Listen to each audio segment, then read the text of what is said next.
Welcome, everyone, and thank you for joining us today for our webinar, Think Before You Click, Practical Cybersecurity for High Net Worth Families. At Simon Quick, we know that cyber threats, unfortunately, are a growing risk for wealthy individuals and families. The more assets that an individual has, the more of a target they become, unfortunately. Today's goal is to give you some straightforward, practical tips that will help you protect your personal information and your financial accounts. Before we get started, I just want to do a couple of quick introductions. My name is Chris Moore. I'm a managing partner at Simon Quick. Over the last 20 years, I've helped high net worth individuals and families navigate complex financial decisions related to multi-generational planning, portfolio construction, and risk management. Unfortunately, over those 20 years, I've also witnessed cyber criminals becoming a lot more active within our community and honestly becoming a much greater threat to every single one of us. We've decided that hosting a webinar would be a great way to help our clients develop a couple of strategies, tools, and techniques that will allow them to protect themselves with the potential of saving, potential risks or situations that may cause them financial harm. So at Simon Quick, we partner with a firm by the name of Cyber74 that helps us with all of our cybersecurity efforts. And we're really excited today to offer the team at Cyber74 to you as a resource where they will share their expertise and share some best practices to help you protect your financial accounts and your family. So joining us today is Tim Weber. Tim is VP of Channel Growth at Cyber74.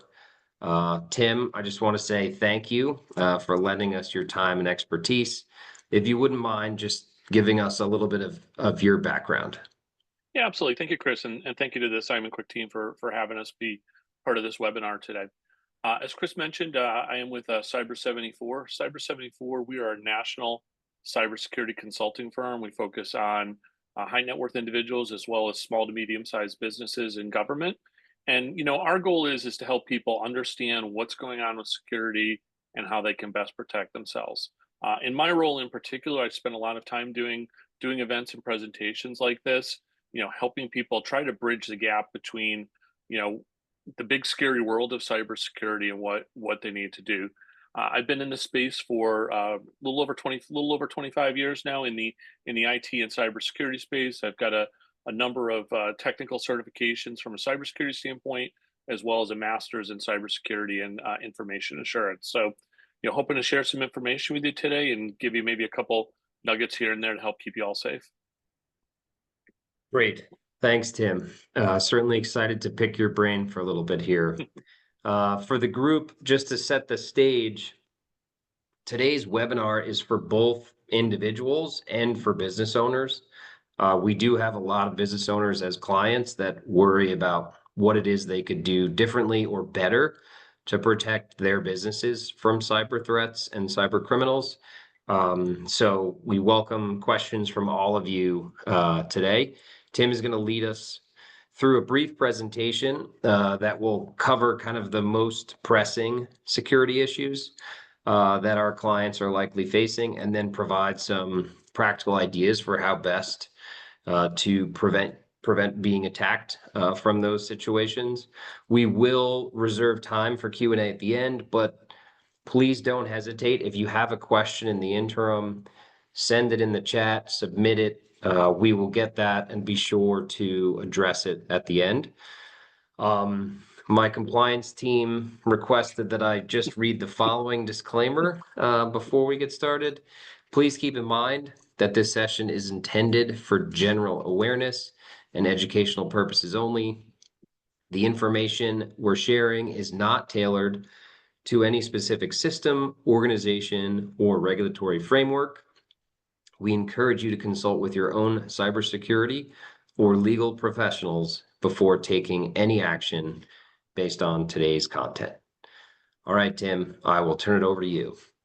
Thank you so much. So, what we're going to talk about today is, the challenge with cybersecurity is fitting into a 45-minute to an hour spot. There's so many different angles to look at, and not to overwhelm you with information or scare you to death, but really to give you some insight as to what are the things that we most frequently see as cybersecurity practitioners, and more importantly, what are the things that you can do to protect yourself. So we'll start off talking a little bit about the threat landscape. We'll go through some of the most common threats. Um, that will not be an exhaustive list. There's no shortage of cybersecurity threats. After we give you all of the bad news, we'll spend some time talking about the things that you can do, and then we'll spend a little bit of time talking about what to do, what happens. Not if you get hit, but when you get hit, because unfortunately, the statistical likelihood of all of us having some type of cybersecurity event is really almost about 100%. And as Chris mentioned, we'll have time at the end for questions, so please pop them into the chat. So, starting off talking about the threat landscape, there's two numbers that I want to put out to everyone. The first one is that according to the FBI in 2023, there was an estimated $3 billion in the United States that was lost to what's called business email compromise. For those of you that aren't familiar with the term business email compromise, or BEC, these are financial losses that are associated with phishing events. So that could have been payments being redirected, wire transfers being made that were unintended and gone to different parties, the ubiquitous gift card purchases and things like that. So $3 billion it's not an insignificant number, and the reality is that 3 billion that we're looking at there is probably not even all of it. That's just what was reported to the FBI through their ICCC command center. The other number that I want to throw out to you is $10.5 trillion. That is the expected losses from cybercrime worldwide in 2025. And to give some perspective, if cybercrime was a country, its GDP at $10.5 million would be the third largest behind only the US and China. Now, I throw these numbers out not to alarm you or scare you, but to give you a sense of what we're up against. These events that we're seeing, these attacks, these are criminal in nature. The criminals themselves are making a lot of money. Business is big, business is booming, and business will continue for them until we're able to put a ring fence around this. So that's what we're up against, kind of at a high level. But let's dig now into what are some of the specific threats that we're seeing. So when we look at the common threats, and as I was putting this presentation together with the Simon Quick team, there's really kind of three areas that we want to focus on: phishing, account takeovers, and ransomware/data exfiltration. As Chris mentioned, the content that we're going through today applies to both, individuals, high net worth individuals, as well as to businesses. So I may use some of the terms interchangeably, but don't think that any of this is exclusive to one versus the other. So let's talk first about phishing. I'm not going to spend a lot of time on the definition of phishing. Go ahead and click, please. One more. Perfect. So what is phishing? At its core level, phishing is when somebody attempts to get you to do something by pretending to be someone else or through some other fraudulent activity. Phishing has been around forever. And while we typically think of it based off of email, we see it in other forms as well. So there's a term called vishing, which is when somebody's using voice, or smishing, which is when somebody's using text for it. Some of the early phishing attempts that we saw, everybody on this call probably got, the Nigerian prince email probably about 10 plus years ago, where the prince had $19 million in gold, and they needed help getting it out of the country and things like that.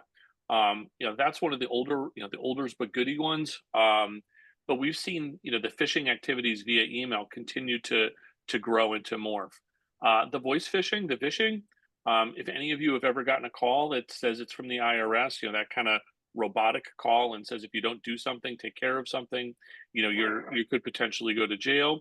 And then the real rapid rising one that we've seen is the text-based one. Earlier this year, I don't know about all of you, but my phone blew up over the course of a couple days of saying that I owed uh, toll fees to different states in the Northeast here. Um, Again, these are all fake things. Next slide, please. So the concept behind phishing is a term called social engineering, and that's just a fancy word, fancy phrase for someone trying to trick you. The social engineering is significantly better than it was when we were looking at the Nigerian Prince emails of the early 2010s. Those emails were things that weren't to be believed because the story was ludicrous. Typically, the English was not great, and there's just a lot of red flags.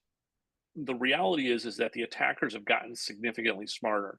If we talk about that $3 billion that was lost, um, the attackers make a lot of money off of this, and it's very common for us to see six-figure losses in a business email compromise.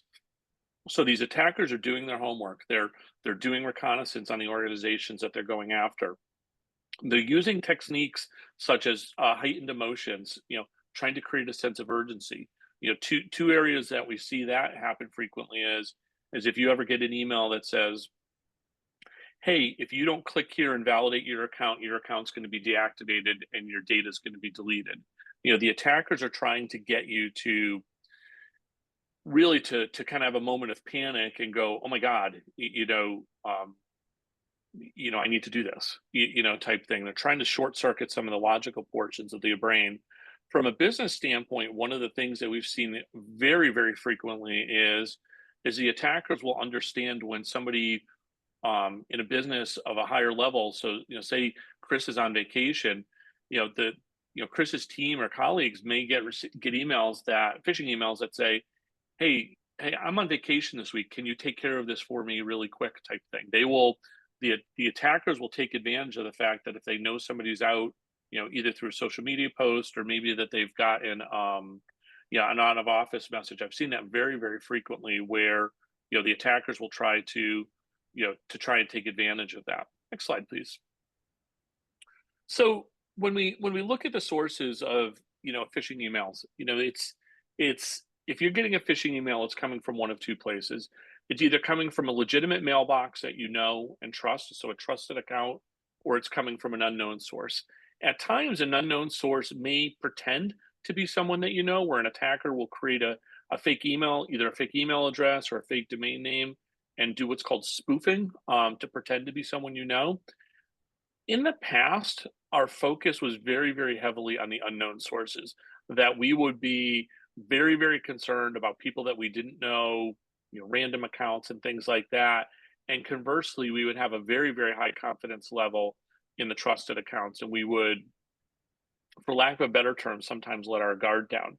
Unfortunately, and as we'll go through here in another couple slides, we're seeing a lot of accounts that get compromised that then go after people's colleagues and people that they correspond with. So we need to make sure that as we're looking at these things, even if we know who the person is that sent something to us, that we are not letting our guard down fully. So, and we'll get into that. Next slide, please. So, when we're talking the unknown sources, one of the biggest things that you can do is really look at where that email has come from. Look at the from address. One of the challenges is if you're like me and you're doing a lot of your email from mobile devices such as an iPhone or an iPad, that font's small. Even with my glasses, I can't always see everything that I want to, type thing. So if you have something, make sure you're really checking it. Some of the attacks that I've seen, I was working with an organization once, and one of their customers, one of their subsidiaries, had the name Ohio in it, and they got a fake email one day, and the user said something just doesn't seem right with this. And what we ended up figuring out was that a fake domain name was registered, but instead of it being O's, the O's were replaced with zeros. We'll see that with I's, with L's. We'll also see things such as another attack that I saw, where the legitimate domain name had two L's in it. The attackers created one that had three. And I could tell you, I'm not necessarily going to be able to tell that from my iPhone if it's got two versus three. And sometimes the domain extensions will be .net or .com. The other things we'll see is maybe they'll create an email account, as opposed to just a domain name that looks similar to somebody that you might be expecting something from. But these attackers, it actually doesn't take them much to spin up a fake domain name. It takes not even an hour's worth of time, and it's $20. If you can do a couple hours of work, register a domain name for $20 and make a six-figure payout, that's a really, really good return on investment for the attackers in their time. Next slide, please. So what to look for from trusted senders. So again, you have to be wary, and my job today is to not make you all paranoid, maybe not fully paranoid, but give you a level of skepticism. So, one of the things that we see very frequently now, our team does a lot of work in business email compromise and phishing events, and looking for, trying to backtrack when somebody has something happen. We go back and we look to figure out what was the source, and it's very, very common for us to, um, to figure out that kind of patient zero email. We pick up the phone, we call that person, and we find out they're like, "Oh yeah, my email had gotten hacked." So, if you get something from somebody and it doesn't seem 100% right, don't just assume that it is because you know that person. One of the biggest things that you can do in that case, if you're ever questioning it, is pick up the phone and call the person. Because if that person's email has been compromised, you might be replying back to them. And as I'll go through in a slide or two here, they may not actually see that email. So you might be thinking that you're, emailing Betty over at the next, over at one of your businesses, and it might be, Boris over in the Eastern Europe that's actually replying to you. A couple other things to look for is, links in the email. I can't stress this enough that if you get an email and it's got a link and it asks you to log into it, that is the moment of truth for you. That is the moment where if you are not 100% sure, stop what you're doing and validate. Um, Email security is one of those things where an ounce of prevention is worth a pound and a half of cure type thing. Next slide, please. So from a generic standpoint, we tell people to not trust the links or buttons in email if you're not sure. You can hover over them to see if something looks legitimate. But say you get an email and it says it's from your bank and there's a problem with your account, or you get something that says it's from PayPal and there's some charge or something like that. If you want to validate and determine if that's legitimate, go to your bank or PayPal's website, but don't go to it through the link that was in that email, because what attackers will do is they will clone business websites. They'll look exactly like the real website. You log into it, nothing happens. Maybe it gives you an error message, but now somebody's captured your credentials. So the best thing that you can do is, and I had this happen. I got an email about 2-3 weeks ago that something random on my PayPal.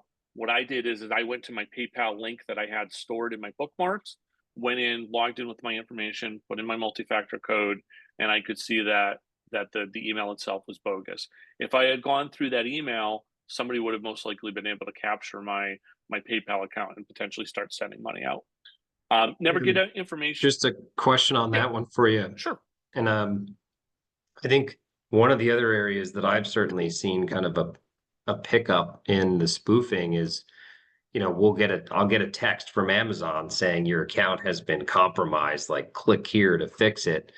Do you generally recommend that folks kind of go to the app when they get any kind of an email or any kind of a suspicious text? I think, certainly Bank of America communicates a lot via text Yep. message, but I tend to default to kind of going right to the app to make sure that I know it is in fact legit within, my inbox.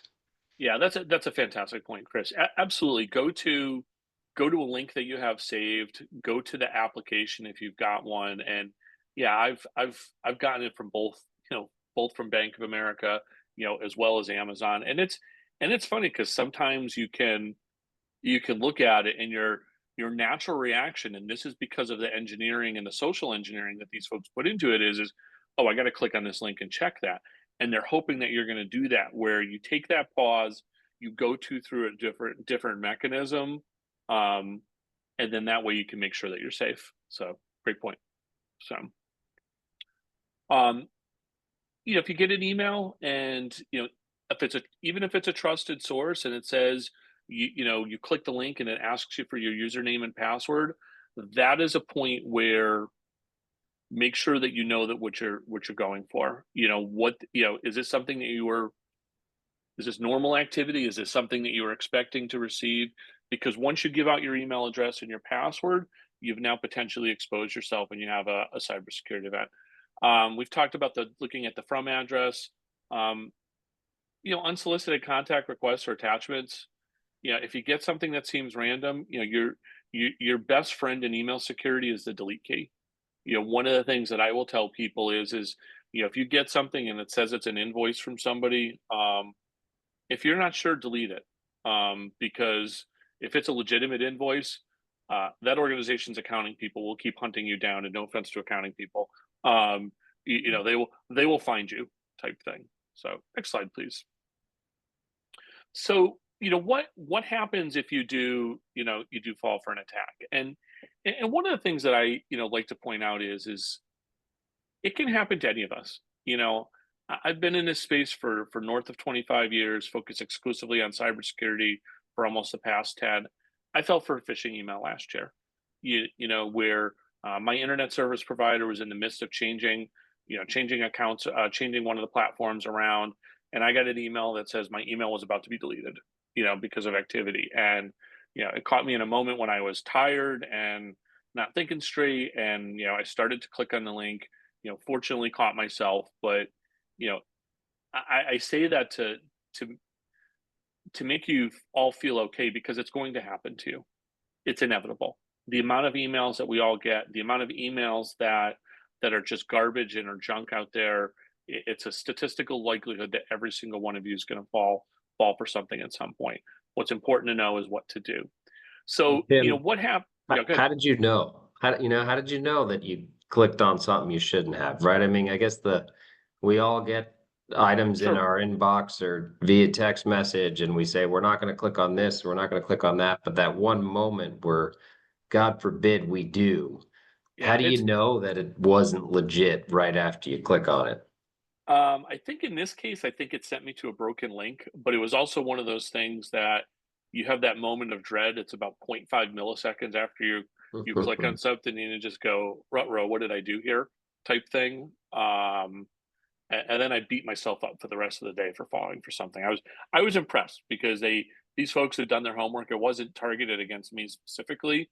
Um, but one of the things you will find if you do fall for a phishing email is you will get way more phishing email after that. You end up on some type of weird list type thing. So, for me, I didn't go so far as putting in a password information, and I also had multi-factor authentication on that account. So I was protected if I had gone all the way. But yeah, it wasn't my finest moment. I wasn't real pleased with myself, but it was a good learning experience. So so what happens, if you do fall for something? Um, Nothing may happen immediately. Is probably an important thing to understand. Sometimes the attackers will sit and we will wait for days, weeks, or even months, wait for something opportune, to come up. But when your mailbox, so say you're on Office 365, either from a work standpoint or a personal standpoint, if if your password gets compromised in that, now that attacker has access to everything that's in your Microsoft Outlook. So that is not just the items that are in your inbox, that are things that's in your sent items. It's your calendar, it's your contacts, it's your notes field. One of the things that I've seen a few times is people that use Outlook to manage their entire life. We worked with an organization where this woman unfortunately got compromised, and we've got a whole playbook for working these events, and it turns out she stored all of her passwords for every other system in her Outlook notes field. So we spent the better portion of an afternoon helping her with that. The attackers will potentially create Outlook rules or email rules to hide their tracks. So one of the events that we worked a few years ago, we had the accounting person in a manufacturer. Her email got compromised, and again, the attackers went through and they looked at her email and they saw that she had recently sent out 4 invoices to their customers. The attackers sent follow-on emails to each one of those 4 people saying, "Oh, by the way, we changed our banking information. Here's our new ACH." Now, to cover their tracks, those attackers created email rules so that if any one of those 4 people emailed the initial victim, she wouldn't actually see the email. It would go to some weird folder, because then, because obviously if you get a reply to an email you didn't send, that would be alarming. Unfortunately, in this case, one of the 4 people that got the email did send the payment out. I think it was $80,000 or something like that, but they were actually able to get it to get it back. So, kind of the moral of the story is anything you can do to keep yourself secure is going to save you a lot of headache and a lot of heartache, because and really good email hygiene is another thing that's important. A lot of times when our team works a security event, we will ask, what's this person's role? If it's a business, what's this person's role? What do they do in the business? Do they have personally identifying information or PHI, health information and things like that? The more stuff that you have stored in your mailbox, even if it's in a different folder, now it becomes a potential reportable event, depending on, if you fall under a different compliance standpoint or another. So next slide, please. So, if somebody does gain access to your mailbox, what are some of the things they can do? I talked a little bit about here the financial fraud. So, they may lurk, say you're in the real estate business, or maybe you're in the process of purchasing a home or property or some investment. They may interject themselves into an email string at the opportune time to say, "Oh, let me change the payment information from here to there," type thing. The attackers could send out mass spam messages. That is one of the indicators that we will sometimes see that somebody finds out that they've been compromised is all of a sudden they're getting a bunch of bounce back emails or non-delivery receipts for emails that they never sent. And then in a worst case scenario, if you fall for some type of email based attack, it could introduce malware into your environment, or it could allow somebody to gain access to your system, which then creates a whole different set of issues. So other threats. So that's phishing. One of the other big threats that we see more so on the business side, but we absolutely see it happen to individuals as well, is ransomware and data exfiltration. So most of you have probably heard about ransomware at this time. Ransomware has been around for almost 15 years. The short version of what ransomware does is that is when an attacker encrypts your files. They have the keys to it. You can't access it until you to pay the ransom. And then most types of ransomware at this point, the attackers, before they encrypt your files, will actually take a copy of your data and threaten to release it on the dark web unless you pay the ransom. Now, the challenge with this becomes is that you don't have a lot of options. So, most businesses have backups that are set up to back up their critical data. And one of the things that we've seen over the past decade and a half is businesses have put in a lot more systems to do more frequent backups so that they can get back to, that the amount of data loss they have in an event like this is smaller. The challenge is that for home users, for individuals, we don't always tend to think about our backups. It's not something that is always top of mind. But if you have a lot of personal data that's stored, whether that's critical documents, spreadsheets, things like that, or even things that have a high sentimental value, such as pictures and things like that, you want to have some type of backup system in place. Ideally, an online backup, something that's not connected to your system, because if an attacker gets in and can launch ransomware, if my backup is a USB drive that's plugged into my machine, the attacker is going to potentially be able to gain access and encrypt or delete that. Now, restoring data from the backups is obviously always the preferred choice, but one of the challenges becomes especially if there's data exfiltration, is sometimes organizations in particular may have to pay the ransom. There's a lot of complicating factors that go into that. That is something that's a high level business decision that needs to be made. Ideally, in our world as security practitioners, we don't want to ever see anybody pay the ransom, because that's furthering the attacks and that's empowering and enabling these folks. But we also understand that if you're say a law firm and all your data has been exfiltrated and they're threatening to release it on the dark web unless you pay the ransom. That's a potentially existential event. That could be, a firm ending event for your organization. So there may be times where you don't have a choice. Our role in that is to provide guidance as to what we know, but we typically, you're dealing with a ransomware event. If you have cyber insurance, that's certainly somebody you want to engage. But if you don't, getting legal counsel and getting legal counsel that is familiar with, cybersecurity events. You may have a lawyer that you like working with, but if they don't understand the complexities of, dealing with attackers or, more importantly, notification requirements and things like that, you don't want to end up in a bad situation because you can make an attack is bad enough. If you don't handle it the right way, you can actually put yourself in an even worse spot. So, next slide, please. So the other thing that we see, and this is one that we, I don't normally talk about with organizations, but from a high net worth individual standpoint, absolutely makes sense. Is SIM swapping and account takeovers. So SIM swapping, for those who don't know, the SIM card is really the identity that you have within your phone. That is what assigns your phone number to your phone. In SIM swapping, somebody basically takes your phone number away from you and assigns it to their own phone.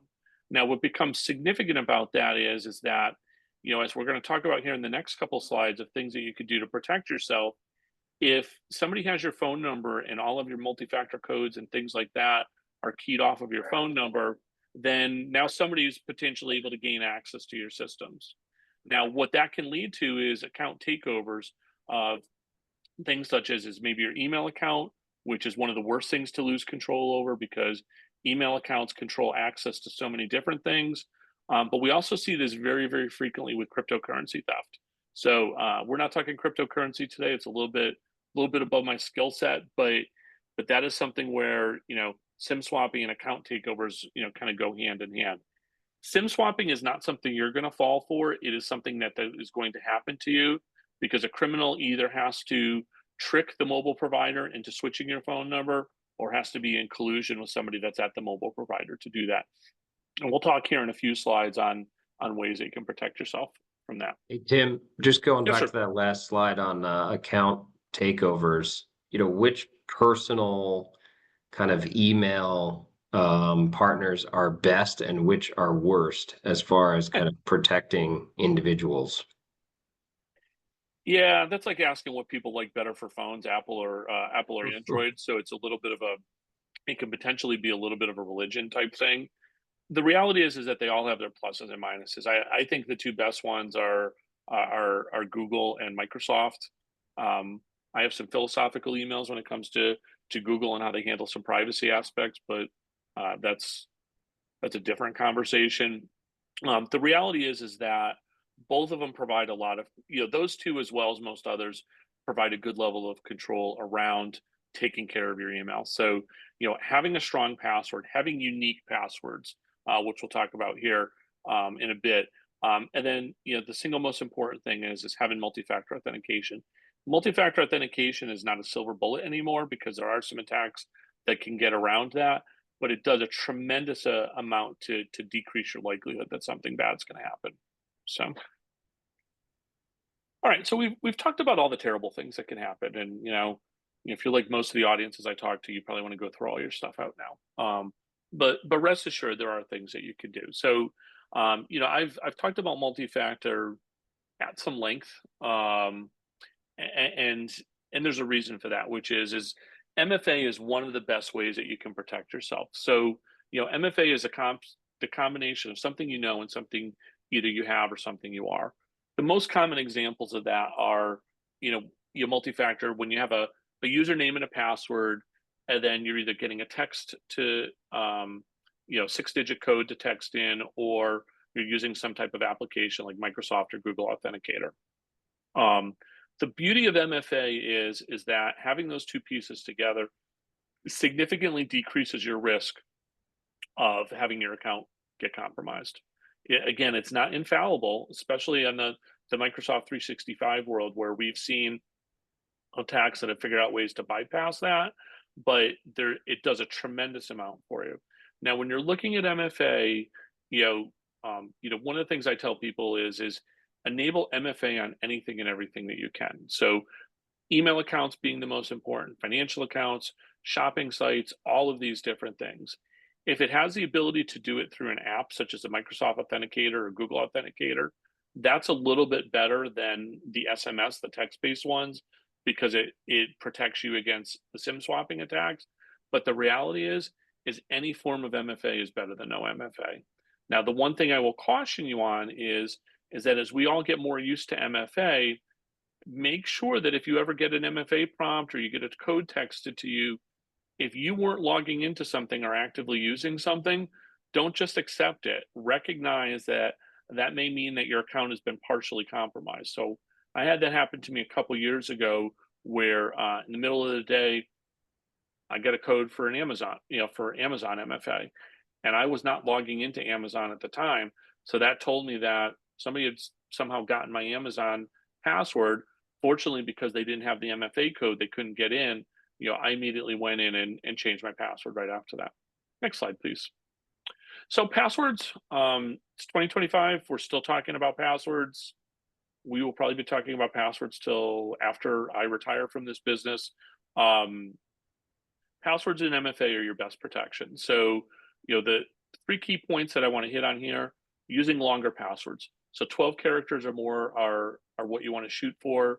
You can use things such as passphrases, which is maybe it's a song lyric or a quote from a book or something like that. But the real big thing is don't reuse passwords. Now, what do I mean by that? So, say you have an account on ESPN.com to do fantasy baseball, or other end of the spectrum for Pinterest for craft stuff. You may not care if your username and password for that gets compromised. But if you use the same email address, and password for that as you do for your Bank of America or your Amazon account, and ESPN or Pinterest gets compromised, the attackers will take all of the email addresses and passwords they get from an attack, and they will go start using those and trying to see where else those work. So as much as possible, you want to have distinct passwords for all of the different places that you log into. Now, the challenge becomes is I recognize that I just told you to have all of these different passwords and they should all be 12 characters or longer. Um, that becomes a management nightmare. So one of the things that we've seen, that really works is the concept of a password manager. So a password manager it's a system, and it can be an online based platform. So there's a number of programs out there such as Dashlane, LastPass, Keeper, that are online password vaults where you put all your passwords into that vault, and then you only need to remember your one master password for that. Obviously, you better have a really good password to get into that vault, and have multi-factor authentication in place. But sometimes, maybe your password vault is a book. Maybe it's something where you have a physical hard copy, you keep it somewhere secure. Obviously that doesn't work if you're traveling or for different places, but you have to do what works for you. I will tell you, and I will please stress to you, don't put all your passwords in a file called passwords and store it in Excel.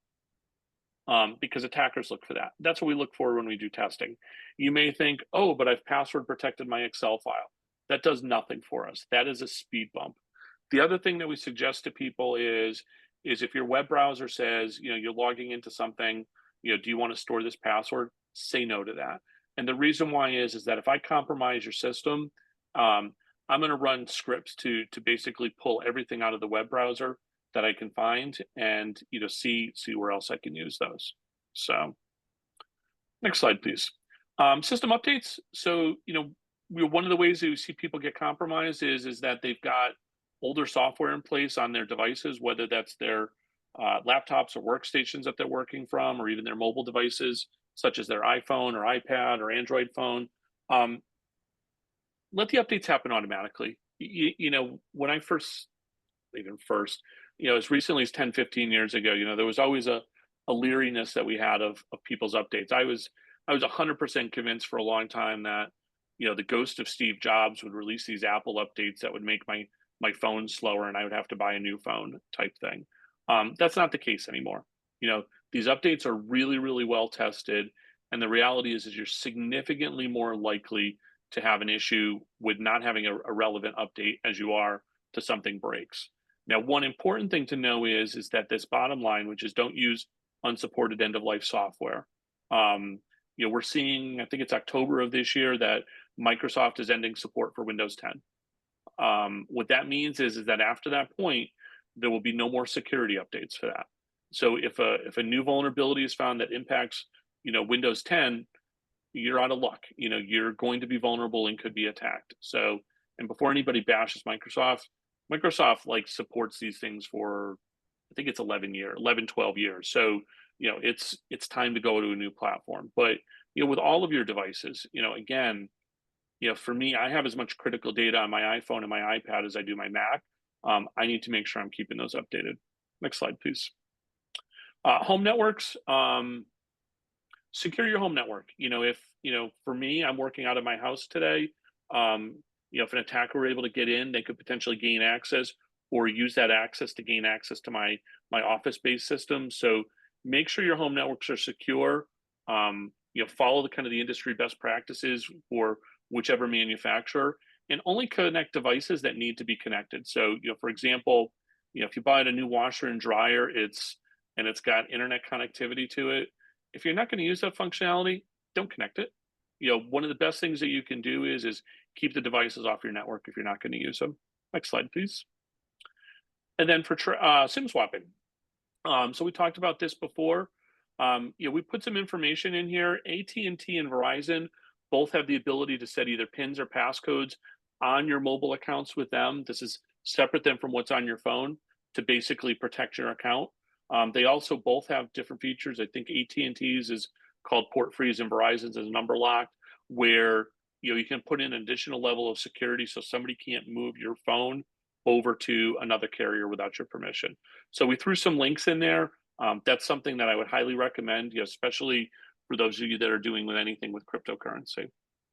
And then next one, I think it's travel. So if you're like me and you travel frequently and you bring your devices everywhere because God forbid you're not connected, be cautious when connecting to unknown wireless networks. It used to be not even wanting to connect to hotel wireless. Personally, I do use hotel wireless frequently, but I won't do anything sensitive on there. If I have to do anything sensitive, I'm going to use my cell phone and use the hotspot off of that. Lock your screen or device when it's not in use. It always blows my mind when I'm sitting in one of the airline clubs and I see people that have walked away from their machine and they left their screen wide open, and anybody could either come over and see it or do anything to it. And then the most important thing is maintain physical control of your devices. It blows my mind how often people still leave things at TSA checkpoints and things like that. Cybersecurity starts with physical security, so know where your stuff is and take advantage of the security options within those. So, okay.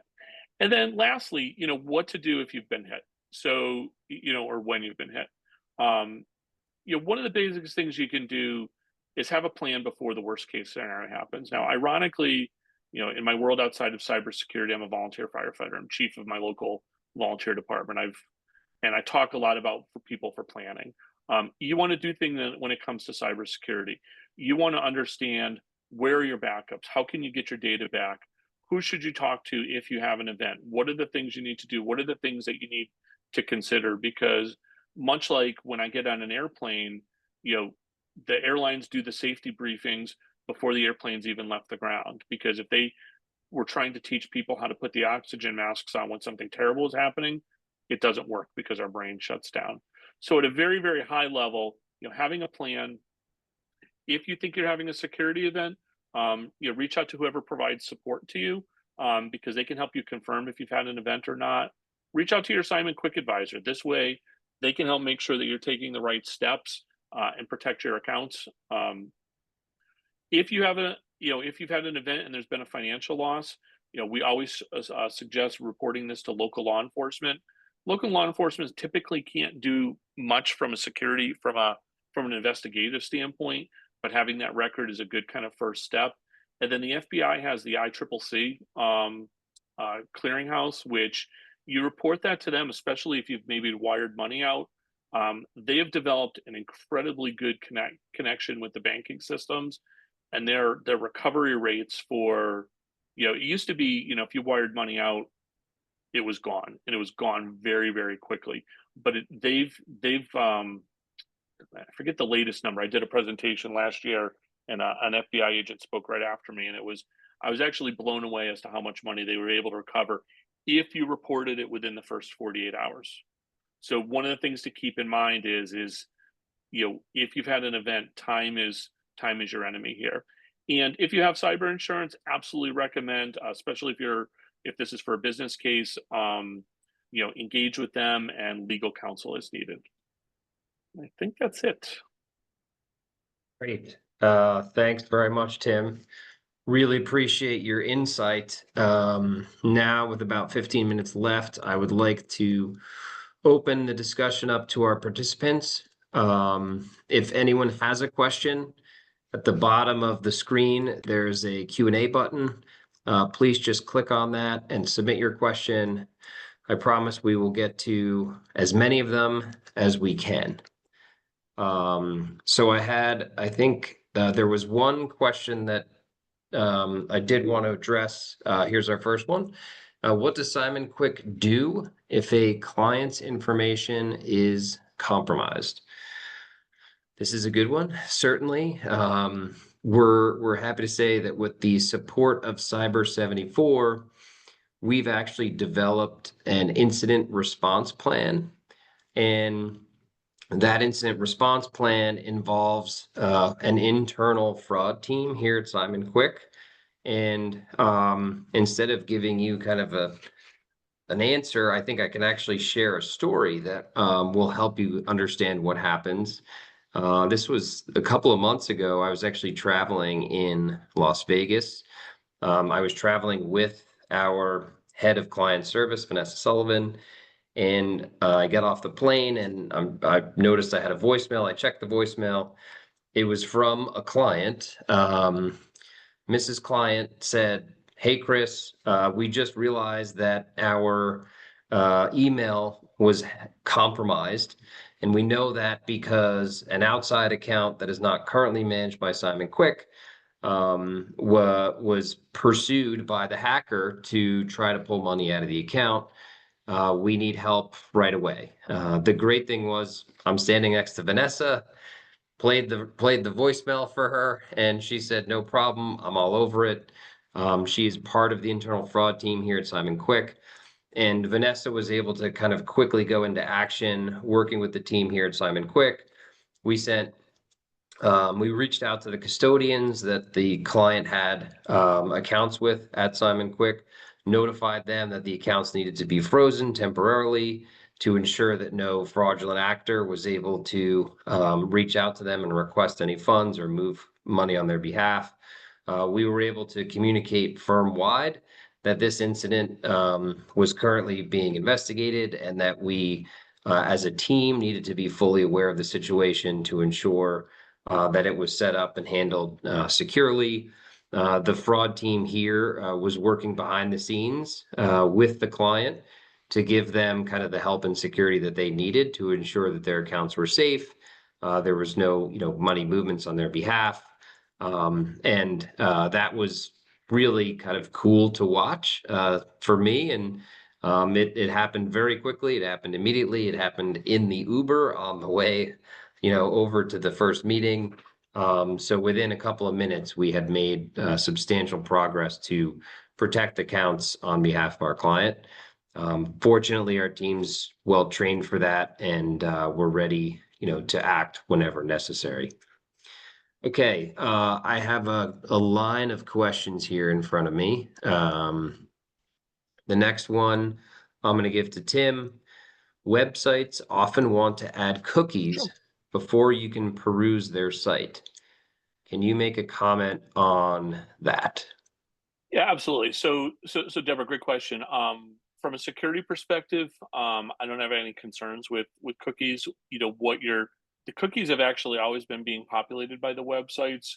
What we're seeing now is a lot more in the way of regulations, in particular with the European Union about privacy, that are mandating the fact that they have to tell you what the cookies that the cookies are there. So cookies are more of an issue around privacy, in my opinion, than security. But I don't have any concerns. Great. Okay. The next one, I'm going to give this one to you too, Tim. What Sure. about VPN Yeah. on an unsecured network or anywhere else? Yeah. So great question, James. So typically, and my thoughts personally have kind of morphed on this one a little bit, which is so for those of you who don't know, a VPN stands for virtual private network. So this is where you will go in and set up a VPN software, a VPN client, and when a VPN, all of your data is encrypted. It's in this encapsulated tunnel. The rule of thumb has always been is that's been one of the best ways to handle communication on unsecured or really any network at this point because the only thing that can see your traffic is the endpoint. So certainly it's I personally don't do a lot of VPN anymore because most everything I'm accessing is the cloud and it's already actually encrypted. But if I was doing anything super sensitive, absolutely, and I wasn't using, say I had some reason where I couldn't use my phone as a hotspot, I would absolutely use a VPN.